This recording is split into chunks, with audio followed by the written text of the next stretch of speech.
कृषि दर्शन कार्यक्रम में आपका स्वागत है। आपके साथ मैं हूं अंजू सिंह। आज कार्यक्रम में हम जानेंगे कि वो कौन कौन से वैज्ञानिक तरीके हैं जिनके जरिए अनाज लंबे समय तक के लिए सुरक्षित रखा जा सकता है। लेकिन पहले देखते हैं खबरें खेती की। तिलहन के एमएसपी में बढ़ोतरी की सिफारिश, ग्वार गम के निर्यात में 50% से अधिक की गिरावट, खरीफ फसलों की तैयारी में जुटी महाराष्ट्र सरकार और भारत से हर साल करीब 50 लाख टन नमक का निर्यात। नमस्कार, खबरें खेती की में आपका स्वागत है। मैं हूं स्निग्धा रितेश और अब कृषि समाचार विस्तार से। केंद्र सरकार ने तिलहन के उत्पादन का प्रयास तेज कर दिया है। उत्पादन को बढ़ावा देने के लिए तिलहन के एमएसपी में बढ़ोतरी की सिफारिश की गई है। केंद्र सरकार दलहन उत्पादन को बढ़ाने के लिए 500 करोड़ रुपए का आवंटन कर किसानों को दलहन उत्पादन के प्रति उत्साहित कर रही है।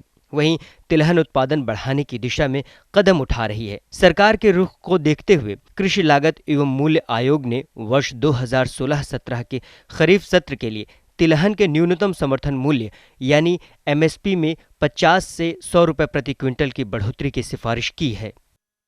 कच्चे तेल की कीमतें गिरने का असर ग्वार गम के निर्यात पर पड़ा है। भारत से होने वाले ग्वार गम के निर्यात में 50% से अधिक की गिरावट आई है। भारत से होने वाले ग्वार गम के निर्यात में 50% से अधिक की गिरावट आई है। ऑल इंडिया ग्वार गम मैन्युफैक्चरर्स एसोसिएशन के अध्यक्ष का इस बारे में कहना है कि निर्यात मांग से भारी गिरावट आने के कारण वास्तविक उत्पादन क्षमता का उपयोग घटकर मात्र 20% रह गया है। भारत में 200 से अधिक ग्वार गम इकाइयां हैं, जिनमें से ज्यादातर राजस्थान, हरियाणा और गुजरात में है।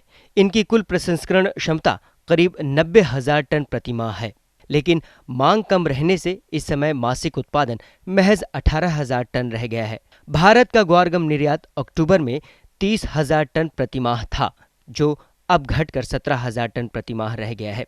2 साल पहले मासिक निर्यात 50,000 टन प्रति माह था। पिछले 4 सालों से सूखे की मार से परेशान महाराष्ट्र सरकार ने इस साल अच्छी बारिश होने की संभावना को देखते हुए खरीफ फसलों की बुआई की तैयारी तेज कर दी है। अच्छी बारिश की संभावना को देखते हुए पिछले 4 साल से सूखे की मार से परेशान महाराष्ट्र सरकार ने खरीफ फसलों की बुआई की तैयारी तेज कर दी है। महाराष्ट्र सरकार के मुख्यमंत्री देवेंद्र फडणवीस ने किसानों और कृषि विभाग के अधिकारियों को खरीफ सत्र की तैयारी शुरू करने को कहा है। राज्य सरकार ने बैंकों को भी किसानों को कर्ज तुरंत मुहैया कराने को कहा है। महाराष्ट्र में मानसून के आगमन के साथ ही खरीफ सत्र की बुआई शुरू हो जाती है। औसत से बेहतर बारिश होने की मौसम विभाग की भविष्यवाणी से किसानों के साथ ही सरकार की भी उम्मीदें बढ़ी हैं। भारत विश्व के 120 नमक उत्पादक देशों में से तीसरे स्थान पर है। यहाँ से हर साल करीब 50 लाख टन नमक का निर्यात किया जाता है। भारत में मसाला, चाय और दूध के अलावा नमक उद्योग का कारोबार तेजी से फैल रहा है। आज स्थिति यह है कि भारत विश्व के 120 नमक उत्पादक देशों में तीसरे स्थान पर है। यहाँ से हर साल करीब 50 लाख टन नमक निर्यात किया जाता है। एक अनुमान के मुताबिक मौजूदा समय में देश में 2.5 करोड़ टन नमक का उत्पादन किया जा रहा है। इसमें से 1.8 करोड़ टन की खपत देश में ही हो जाती है, जबकि 50 लाख टन का निर्यात विश्व के करीब 20 देशों को किया जाता है। खेती किसानी में मौसम का महत्वपूर्ण योगदान होता है। देश की अधिकतर खेती मौसम पर ही आधारित है और मौसम की सही जानकारी होने से किसान अच्छा फसल उत्पादन करने में सफल होता है। तो आइए अब लेते हैं मौसम की जानकारी। भारत मौसम विज्ञान विभाग के अनुसार अगले 24 घंटों में अनुमान है कि जम्मू कश्मीर, उत्तराखंड और हिमाचल प्रदेश के पहाड़ी इलाकों में बारिश होने की संभावना है। देश के मैदानी भागों, पंजाब, हरियाणा व उत्तर प्रदेश के अधिकांश भागों में बादल छाए रहेंगे। उत्तर पूर्वी भाग, सिक्किम, असम व अरुणाचल प्रदेश के अधिकांश भागों में बारिश का अनुमान है। बिहार, झारखंड, छत्तीसगढ़ व ओडिशा में भी बादल छाए रहने के आसार हैं। देश के निचले व तटवर्ती इलाकों में कर्नाटक, तमिलनाडु व केरल के ज्यादातर भागों में छुटपुट बादल छाए रहेंगे व कुछ स्थानों पर बरसात होने का अनुमान है। किसान भाइयों, खेती से संबंधित समाचारों, खेती किसानी और कृषि जगत से संबंधित नवीनतम जानकारी के लिए आप देखते रहिए कृषि दर्शन। नमस्कार। वक्त एक ब्रेक का। ब्रेक के बाद भी जारी रहेंगी बातें अनाज भंडारण के वैज्ञानिक तरीके के बारे में। ये लो। और बताओ। बस। अरे ये क्या भैया जी, बस इतनी सी रासायनिक खाद? किसानी छोड़ रहे हो क्या? किसानी नहीं, नादानी छोड़ रहे हैं। मिट्टी की जांच कराई है। अब तो लालाजी जितनी जरूरत है उतने ही उर्वरक खेत में डालेंगे। हाँ, किसान भाई आज ही अपने जिले की नजदीकी भूमि परीक्षण प्रयोगशाला में मिट्टी की जांच जरूर करवाएं और मिट्टी में पोषक तत्व, नमी व पौधे के विकास को देखते हुए केवल जरूरत के अनुसार ही पोषक तत्व डालें। और हाँ, मिट्टी में गंधक, जस्ता, बोरोन जैसे सूक्ष्म पोषक तत्वों का पता लगाना भी न भूलें।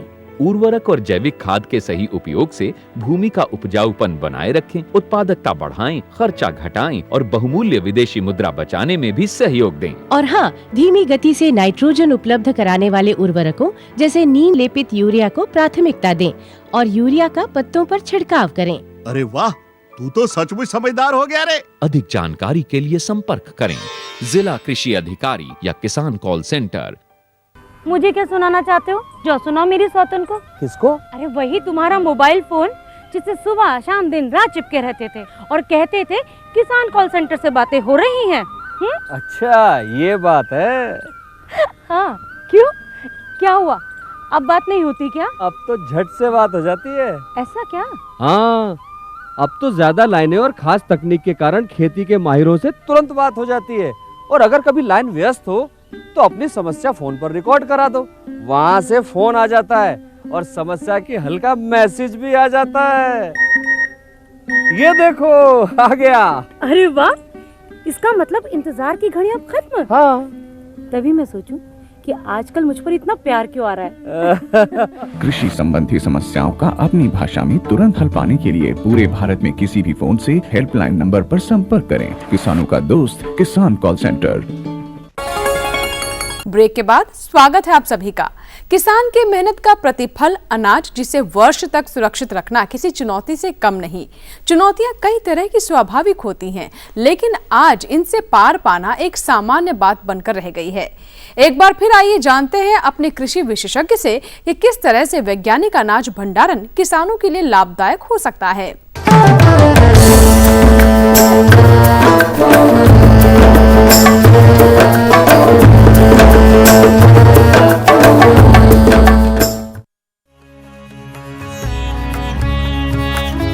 खेतों में खड़ी सुनहरी बालियां लिए गेहूं की यह फसल इस बात की गवाह है कि किसान की मेहनत रंग लाई है। इस उत्पादन का बड़ा हिस्सा किसान बाजार तक पहुंचाएगा, जहां सरकार द्वारा दी गई सहूलियतें उसे खरीदकर अच्छे दाम दिलवाएंगी। मगर सवाल है भविष्य की सोच अनाज के भंडारण का। आंकड़ों के अनुसार अनाज का एक बड़ा भाग सही भंडारण न होने के कारण कीड़ों, चूहों और नमी आदि की भेंट चढ़ जाता है और भारी नुकसान होता है। किसान अनाज का भंडारण कैसे करते हैं? आइए चलते हैं हम गांव की ओर। ये है हरियाणा के फर्रुखनगर क्षेत्र के अलीमुद्दीन गांव के साथ रहने वाले प्रगतिशील किसान रामवीर। रामवीर अपने 25 एकड़ जमीन में पिछले 20 सालों से लगातार खेती करते आ रहे हैं। ये बताते हैं कि 4-5 साल पहले तक अपने अनाज का भंडारण घर में पारंपरिक तरीके से करते थे, जिससे अनाज का काफी हिस्सा नष्ट हो जाता था। अब रामवीर ही नहीं बल्कि दूसरे किसान भी वक्त के साथ नई तकनीक अपना रहे हैं। जो पहले भंडारण करता था उसमें गेहूं हाथ से कटाई करके थ्रेसर से निकाल के और घर के अंदर उसमें डाल देते थे खुले कमरे के अंदर। लेकिन अब हार्वेस्टर से कटाई करवा के उसको सुखा करके और टंकियों में नीम की पत्तियां डाल करके तब भंडारण करते हैं। पहले के भंडारण में हमारे पास बहुत दिक्कतें आती थी, उसमें 20% हमारा अनाज खराब हो जाता था। खुले होने के कारण कीड़े मकोड़े और पक्षियों से खराब हो जाता था। अब भंडारण जो टंकियों में हम करते हैं आधुनिक भंडारण, उसमें हमारा अनाज बिल्कुल सुरक्षित रहता है। जमीन में हम मेहनताना करते हैं, उसका गेहूं जो हम स्टोरिंग करते थे पहले, जो स्टोर करते थे और अब जो स्टोरिंग करते हैं, उनमें अलग अलग खाप में फायदा और नुकसान देखा जाता है। जो पहले हम डालते थे घर में तो गीला सूखा जो भी था खुले में डाल देते थे घर में जाके, तो चूहा कीट पतंगा जो भी था उसमें खपरा एक बीमारी होती है वो लग जाती थी। लेकिन अभी हाल जो हम डॉक्टर वगैरह शिकोपुर से या अपनी जो एग्रीकल्चर वाले हैं उनसे मिलजुल के जो हमें उन्होंने दिया है कि आजकल जो आधुनिक स्टोरिंग है उसमें टंकी वगैरह का प्रावधान है, तो उसमें एक एकड़ का मतलब 35-40 मन की स्टोरिंग एक में हो जाती है। जब इनमें खपरा वगैरह कोई बीमारी लग जाती है, सुरसड़ी वगैरह लग जाती है, तो हम एक दवाई आती है उनका यूटिलाइज करते हैं, बहुत देर बाद में करते हैं जब उनको कंट्रोल से बाहर हो जाती है। अदरवाइज स्टोरिंग में सिर्फ हम नीम और माचिस बॉक्स ज़्यादा यूज करते हैं।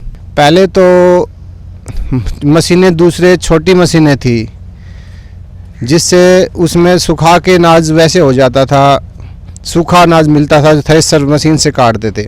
अब जो ये कंबाइंड चली गई है इनसे जल्दी काम हो जाता है, इसलिए हम इसे कंबाइंड से अनाज कटाते हैं तो इसमें अनाज गीला होता है। अब क्या करते हैं, हम गीले अनाज को सुखाते हैं, जैसे यहाँ में अब हमने सुखा रखा है, इसको धीरे धीरे जो धूप में डालते हैं, इसको सुखाते हैं, सुखाने के बाद फिर हम इसको टंकी में पैक करके हैं। अनाज भंडारण का सही वैज्ञानिक तरीका क्या है? कृषि विशेषज्ञ कहते हैं कि अनाज को भंडारित करने से पहले धूप में 4-5 दिनों तक सुखाना चाहिए, जिससे अनाज के अंदर की नमी न रह जाए। इसके साथ ही जिस कंटेनर में अनाज का भंडारण करना हो उसे अच्छी तरह से साफ कर लें, ताकि किसी भी प्रकार का कीड़ा न रह जाए। कीड़ों से बचाने के लिए नीम के पत्ते की परत अनाज के साथ देनी चाहिए और रसायन का उपयोग उचित समय पर सही मात्रा में करना चाहिए। जब अनाज का मड़ाई हो जाती है, जब हम थ्रेसिंग कर लेते हैं, तो अनाज को भंडारित करने से पहले सुखाना बहुत ही ज़रूरी है। 5-6 दिन तक अनाज को धूप में फैला करके सुखा लेना चाहिए। उसके बाद अनाज को फिर बोरियों में या टंकियों में भरना चाहिए। यहाँ पर ये भी ध्यान रखना होता है कि जब भी हमारे किसान भाई अनाज को यदि बोरियों में भर के रखना चाह रहे हैं, तो यदि पुरानी बोरी इस्तेमाल में करने वाले हैं तो पुरानी बोरियों को एक कीटनाशी है मेलाथियोन 50 EC, इसके 1% घोल में यानी 10 ml दवा को प्रति लीटर पानी के हिसाब से घोल बना करके बोरियों को उसमें डुबा करके फिर उल्टा करके धूप में सुखा देना चाहिए। यदि हमारे किसान भाई धातु की बनी हुई टंकियों का इस्तेमाल कर रहे हैं अनाज भरने के लिए, तो उन टंकियों को भी 4-5 दिन तक धूप में सुखा लेना चाहिए, जिससे कि घुन के अंडे बच्चे उसमें हैं तो वो भी निष्क्रिय हो जाते हैं। अनाज में जो नमी की मात्रा का निर्धारण किया गया है हमारे वैज्ञानिकों ने, वो 8 से 10% होना चाहिए। यदि अनाज में नमी की मात्रा इससे ज़्यादा होती है, यानी 10 से 12% या 14% तक होती है, तो उसमें अनाज रखने के कुछ दिनों बाद ही घुन का संक्रमण शुरू हो जाता है। तो इसलिए सुखाना बहुत ही महत्वपूर्ण उपाय है। नीम की जो पत्तियाँ होती हैं छाया में उसको सुखा लें, और छाया में सुखाई हुई नीम की पत्तियों का अलग अलग तहों पर जो है टंकियों में गेहूं के साथ में मिला के रख सकते हैं। माचिस की तीलियों का भी इस्तेमाल कर सकते हैं, जिससे कि उसमें घुन जो है अनाज में नहीं पनप पाता है। फिर भी अनाज में किसी तरह से घुन का संक्रमण हो जाता है तो उसमें जो कीटनाशी सेल्फास की गोलियां हैं उनका भी इस्तेमाल कर सकते हैं, और उसके लिए 3 गोलियां प्रति 10 कुंतल अनाज की दर से इस्तेमाल की जाती हैं, यानी एक गोली का वजन जो है 3 ग्राम होता है। इस तरह से हमारे किसान भाई जो है 3 गोली प्रति 10 कुंतल अनाज के हिसाब से और टंकी में रख करके घुन पर नियंत्रण पा सकते हैं। जहाँ पर सेल्फास की गोलियों का टंकियों के अंदर में इस्तेमाल किया जाता है, तो वहाँ ये भी ध्यान रखना चाहिए कि हमारी टंकी पूर्ण रूप से और वायुरोधी हो, उसमें से जहरीली गैस लीक होकर के बाहर ना निकल सके। उसके लिए टंकी को पूर्ण रूप से पॉलीथीन से उसका मुंह बंद करके या चिकनी मिट्टी का घोल बना करके उसके मुंह पर जो है लगा देना चाहिए, जिससे जहरीली गैस जो है बाहर ना निकल सके। जब गैस निष्क्रिय हो जाती है उसके बाद में कमरे की खिड़कियों को दरवाज़ों को खोल देते हैं, और उसके 1-2 घंटे बाद फिर वहाँ आवागमन करना चाहिए, जिससे कि किसी भी तरह की अनहोनी दुर्घटना से बचा जा सकता है। तो ये कुछ बातें हैं, यदि इनका ध्यान रखेंगे तो हमारा अनाज पूर्ण रूप से सुरक्षित हो जाता है। यदि जिस कमरे में हमने अनाज को भंडारित करके रखा हुआ है, कुछ किसान भाई हमारे जो हैं अनाज को बोरियों में रख करके और ज़मीन पर सीधे सीधे तौर पर रख देते हैं। यदि किसान भाई हमारे अनाज को बोरियों में रख करके ज़मीन पर रख रहे हैं तो वहाँ पर जो है बोरियों के नीचे भूसे की तह और प्लास्टिक ऊपर से बिछा करके तब उस पर रखना चाहिए, जिससे कि बोरियां जो है नमी के संपर्क में ना आए। यदि उपलब्ध हैं तो लकड़ी के जो क्रेट्स आते हैं यानी लकड़ी के जो फट्टे हैं उनका भी इस्तेमाल जो है बोरियों के नीचे किया जा सकता है, जिससे कि जो अनाज है बोरियां हैं वो नमी के संपर्क में ना आए। यदि अनाज को हम अपने नमी से बचाएंगे तो निश्चित तौर पर उसमें फिर घुन अनाज को नुकसान नहीं पहुंचाएगा और हमारा जो अनाज है वो लंबे समय तक सुरक्षित रहेगा। फर्रुखनगर के किसान और साथ ही देश के दूसरे क्षेत्रों के किसान भी जो घरेलू उपयोग के लिए भंडारण के अलावा शेष अनाजों को मंडियों में विक्रय कर देते हैं। इसे भंडारण गृहों में भंडारित करें तो अनाज को सुरक्षित रखने के साथ साथ सही समय पर अच्छा मुनाफा भी प्राप्त किया जा सकता है। इस दिशा में केंद्रीय भंडारण निगम, भारतीय अनाज संचयन प्रबंधन और अनुसंधान संस्थान के अलावा भारतीय खाद्य निगम जैसी संस्थाएं उल्लेखनीय भूमिका निभा रहा है। जब अनाज के भंडारण की बात आती है तो इसके लिए देश में जो सबसे बड़ी और प्रमुख भंडारण एजेंसी है वो है केंद्रीय भंडारण निगम या CWC, यानी कि सेंट्रल वेयर हाउस के नाम से भी जाना जाता है। यहाँ वैज्ञानिक भंडारण यूं ही नहीं हो जाता। भंडारण में अनाज को सुरक्षित रखने के लिए उसे पूर्ण वैज्ञानिक आधार दिया जाता है। इसके लिए पहले प्रयोगशाला में अनाज के नमूने का विश्लेषण किया जाता है और जाना जाता है कि अनाज की श्रेणी और गुणवत्ता क्या है। अनाज जिस रूप में आता है उसे उसी रूप में सुरक्षित रखना भी आवश्यक है। इसके लिए कीड़े, रोग, नमी और चूहों से बचाने की व्यवस्था भी की जाती है। आपका अनाज अब सुरक्षित हाथों में है। इस अनाज को रखने के लिए आपसे किराया अवश्य लिया जाएगा। आपको जो रसीद मिलेगी इसे बैंक में जमा रखकर आप ऋण भी ले सकते हैं। केंद्रीय भंडारण निगम के अलावा खाद्यान्नों के भंडारण एवं अनुसंधान के लिए भारतीय अनाज संचयन प्रबंधन और अनुसंधान संस्थान हापुड़ उत्तर प्रदेश में स्थापित किया गया है।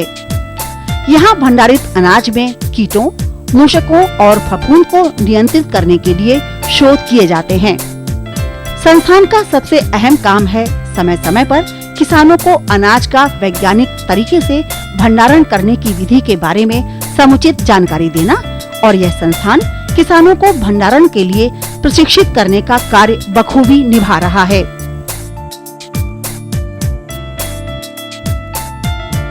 किसानों के अनाज का उचित मूल्य एवं उनके हितों की रक्षा के लिए साथ ही देश भर में खाद्यान्न भंडारण तथा बफर स्टॉक के आवश्यक स्तर बनाए रखने के लिए सन 1964 में भारतीय खाद्य निगम की स्थापना की गई। FCI के नाम से प्रसिद्ध यह संस्था अनाजों के भंडारण और भारत में खाद्यान्न आत्मनिर्भरता बनाए रखने में सफलतापूर्वक भूमिका निभा रहा है। अनाज के वैज्ञानिक भंडारण की सुविधा जिन लोगों ने उठाई है वह अपना अनाज यूं ही सस्ते में नहीं बेचाते, बल्कि गोदाम में भंडारित कर उसे समय आने पर बेचते हैं। देश और राज्य स्तर पर किसानों के अनाज भंडारण संबंधी तमाम उपाय किए जा रहे हैं, किंतु जमीनी स्तर पर अभी भी वैज्ञानिक भंडारण का लाभ किसानों तक नहीं पहुंच पाया है।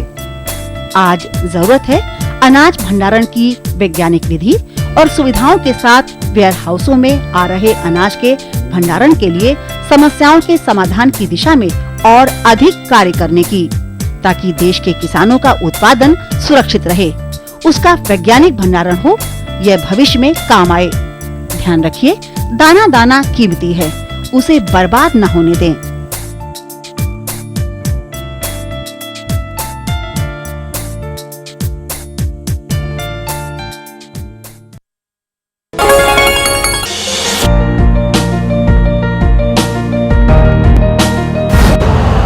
यूरिया का स्वदेशी उत्पादन 70 लाख टन बढ़ाने के लिए 6 उर्वरक संयंत्रों का उद्धार किया जा रहा है।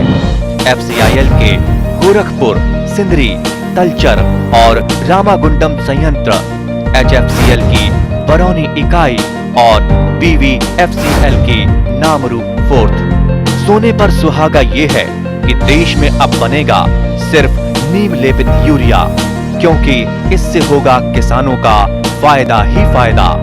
अनाज का उत्पादन 10% तक बढ़ेगा। बढ़ेगी 10 से 15% नाइट्रोजन क्षमता।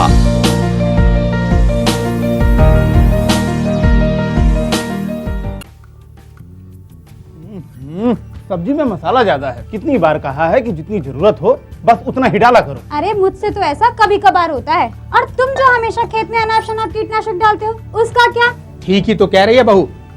देख, खेत में उतनी ही दवा डाल जितनी जरूरत हो। याद रखो, कीटनाशक जहरीले होते हैं। डिब्बे पे लिखी सूचना के हिसाब से ही दवा डालनी चाहिए। पहले फेरोमोन ट्रैप, फ्लाइट ट्रैप, मित्र कीट, जैविक कीटनाशक आदि का इस्तेमाल करें। जरूरत पड़ने पर ही रासायनिक कीटनाशक का इस्तेमाल करें। छिड़काव सुबह या शाम दस्ताने, मास्क और पूरी आस्तीन वाले कपड़े पहनकर करें। हवा की दिशा में छिड़काव करते हुए पीछे जाएं। दवा के डिब्बे, छिड़काव यंत्र सुरक्षित जगह पर रखें। अब कुछ समझे क्या? हाँ, समझ गया मेरी रानी। अब ना करो नादानी। इसने पिला दिया ना तुझे पानी। आपको हमारा कार्यक्रम कृषि दर्शन कैसा लगा? अपने सुझाव, प्रतिक्रियाएं एवं सवाल हमें इस पते पर भेजें।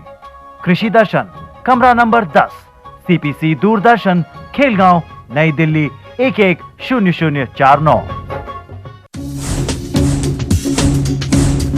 जुड़िए हमारे साथ ट्विटर पर twitter.com/कृषिदर्शन-dd, फेसबुक पर facebook.com/कृषिदर्शन-dd और देखिए कृषि दर्शन अब YouTube पर भी youtube.com/user/कृषिदर्शन-dd। भेजें हमें मेल कृषिदर्शन-dd@gmail.com पर।